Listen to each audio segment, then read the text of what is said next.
Good morning, Cattle Market News. Shaylee Stewart here with your Cattle Market News tip sheet brought to you in part by DTN. Here to do what we always do and get you caught up in the cattle market. And if you've been paying attention to this week's market, you are scrounging, you are looking for news, you are looking for information. You're saying what has happened, what's transpired, why is this market grabbed another gear, what's going on, am I behind, what is going on? You're trying to get a heartbeat, you're trying to get a feel for the market. So let's get you caught up on what happened last week. Let's talk about what's transpired early this week, and let's start to lay the foundation as to understanding what's going to transpire later throughout the summer months here into the fall and hopefully into 2023. So nevertheless, let's get you caught up on your cattle market, starting with your Friday to Friday livestock contract changes. Throughout the week last week, August live cattle fell 65 cents throughout the week. October live cattle fell $1.02 throughout the week. August feeder cattle fell $2.78. September feeder cattle fell $2.93. July corn gained 24 cents throughout the week, and September corn gained 14 cents throughout the week. Jumping right on into that fat cattle trade. Last week, feedlots waited until Thursday to sell cattle, and they just weren't really getting much interest from packers. We saw cattle trade anywhere from $1 to $2 lower in both the north and south, but in the southern plains last week, live cattle traded anywhere from $1.35 to $1.40, mostly at $1.37 though, and that was considered $1 to $2 lower. In the northern plains, dressed cattle traded anywhere from $2.30 to $2.38, but mostly at $2.32, and that was considered $2 lower. But not only we know do prices matter, but also volumes. And so last week's total volume of negotiated cash cattle trade totaled 71,515 head, of which 68% were committed for the nearby delivery and 32% were committed for the deferred delivery. So now let's get into the meat and potatoes of the market. We're going to talk about slaughter. We're going to talk about beef cow slaughter. We're going to talk about boxed beef trends, imports, exports, carcass weights, and we're going to start to realize a tone. There's support coming into this marketplace literally from every sector. And so we really need to pay attention to these minute details that really signal signs for the market on whether we're going to see stronger trade, on whether we're going to see weaker trade. And so let's start to understand what's developing in the market. Last week's estimated weekly slaughter came in at 593,000 head. And you might roll your eyes and say, Shaylee, less than 60,000 head, less than 600,000 head? That was a pitiful week. But remember, we had a holiday shortened week. And so that was actually 12,000 head more than a year ago. So it was a pretty strong week considered that it was a shortened week. Let's talk about beef cow slaughter. It's something that we talk about here and there, but I think it's something we need to start talking about weekly in the sheer amount of cattle that have been slaughtered, because you guys are going to have it pressed into the forefront of your mind, and you're going to be reminded on a weekly basis, if I share these numbers with you, that this market is really positioning itself to be something exceptional and potentially this fall and into 2023. So pay attention, you guys. When you take the factory out of the market, obviously supply and demand mechanisms work as they do, and so if you have less supply and still strong demand, that drives prices higher. So in 2022, thus far, we have processed 1,961,400 head of beef cows.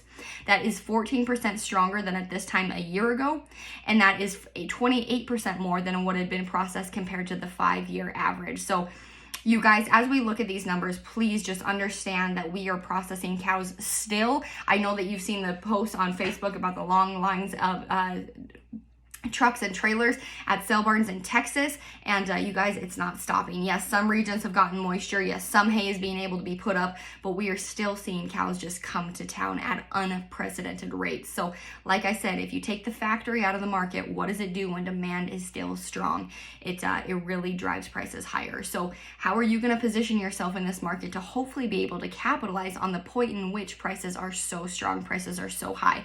I know that we're seeing good prices for calves right now. We're seeing good prices for feeders right now, but given that we're only on the beginning of this transition in the marketplace, we have a lot more to see moving ahead. So position yourself accordingly. Boxed beef trends last week. Choice cuts averaged $267.17, up $1.46 compared to the previous week, and select cuts averaged $241.81, down 27 cents from the previous week, with a total movement of cuts, grinds, and trim totaling 446 loads. Carcass weights for the week ending June 25th, steers averaged averaged 883 pounds. That was 4 pounds heavier than the week before, but steady with a year ago. Heifers averaged 809 pounds. That was down 1 pound from the previous week and down 3 pounds from a year ago. So basically, we're starting to realize from the data that we probably hit our lull for the year in regards to carcass weights, and we might start to see them stabilize, even get a little bit heavier as we move forward.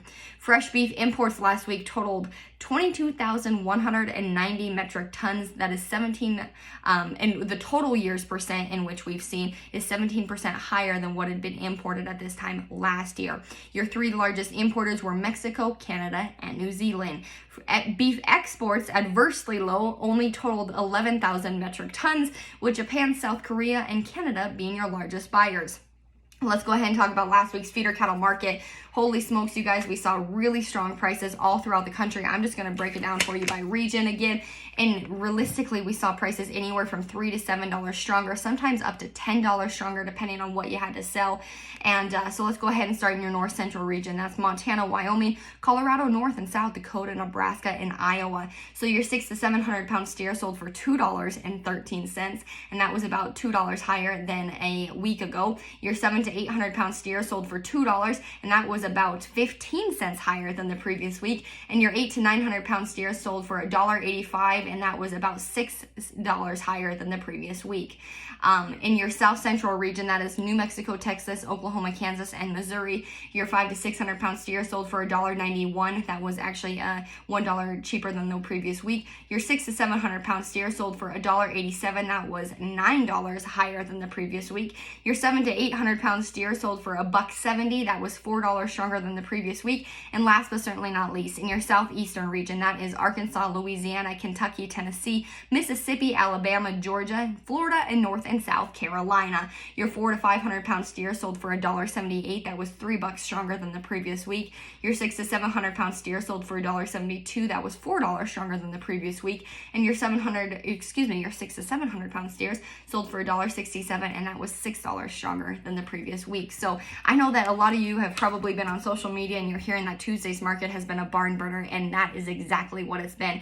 Let me just give you the board's closes for Tuesday. We had the WASDE report come out earlier in the day, and it just said that beef demand was going to continue to get strong. It was going to continue to see phenomenal export demand. We were going to see just phenomenal support through 2022 into 2023, and it really just shot the market higher, as well as the fact that corn prices just absolutely took a beating come Tuesday. The corn market closed anywhere from 39 to 41 cents per bushel lower on Tuesday's market, and that just shot feeder cattle prices higher. So on the August feeder cattle contract, it closed $4.70 higher at $1.7957. The September feeder cattle contract closed $4.12 higher at $1.8152, and the October feeder cattle contract closed $3.57 higher at $1.4345. So, $1.8345. Sorry about that. But nevertheless, we have huge sales this week. Western Video Market has their sale in Reno. Superior has their sale in their Week of the Rockies sale. Northern has a sale coming up. It is a dynamite time for the feeder cattle market to be doing nothing but gaining speed, gaining momentum. So pay attention to these markets. If you're looking to work with one of those sale auctions, or maybe your local sale barn to market some feeder cattle, I think that you're going to be in good shape, and it's exciting. So nevertheless, be paying attention to this market, because it is changing, it is shifting, it is developing, and it's moving quickly, you guys. So nevertheless, remember, you cannot be caught playing defense in markets like these, because if you are pushed into a defensive position, you're already late, you're already behind. In these type of markets, you've got to play offense. Nevertheless, folks, we'll chat later. Shaylee Stewart here with your cattle market news tip sheet. Take care.